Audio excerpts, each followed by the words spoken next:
Okay, so I want to introduce you to one of our current products here in our workshop.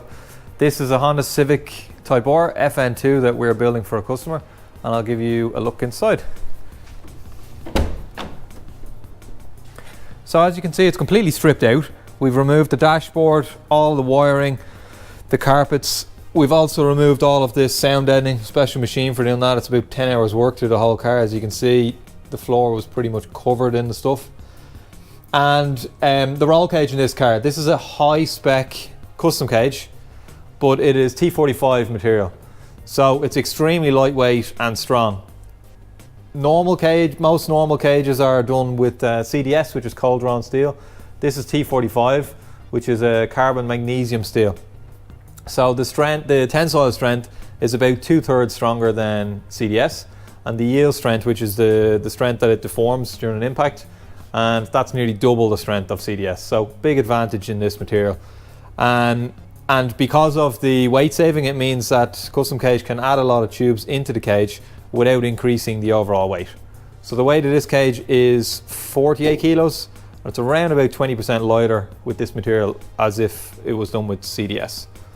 So you can see some of the smaller tubes that have been used here, because this cage is a slightly different homologation. It's certified directly with the FIA.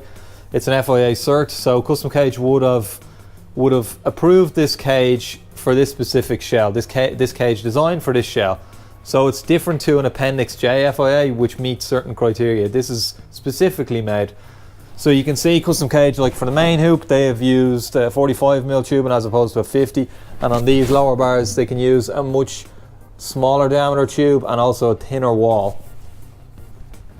So we have all of the strength, and you can see the cage on the rear section picks up the rear suspension, and on the front section it also goes through the bulkhead out to the front third. So we have all the suspension points picked up within the cage.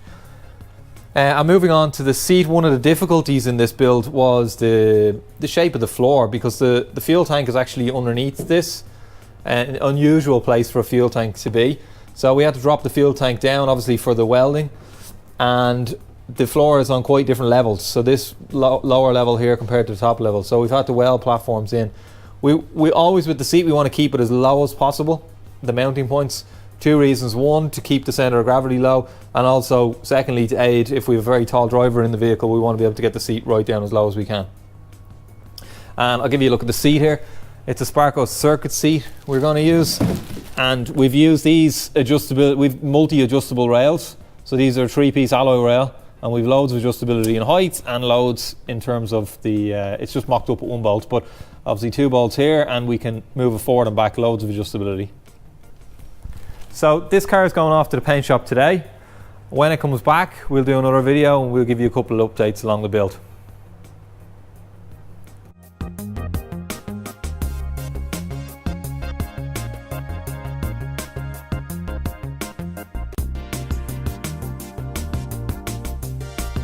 If you liked this video, please give it a thumbs up.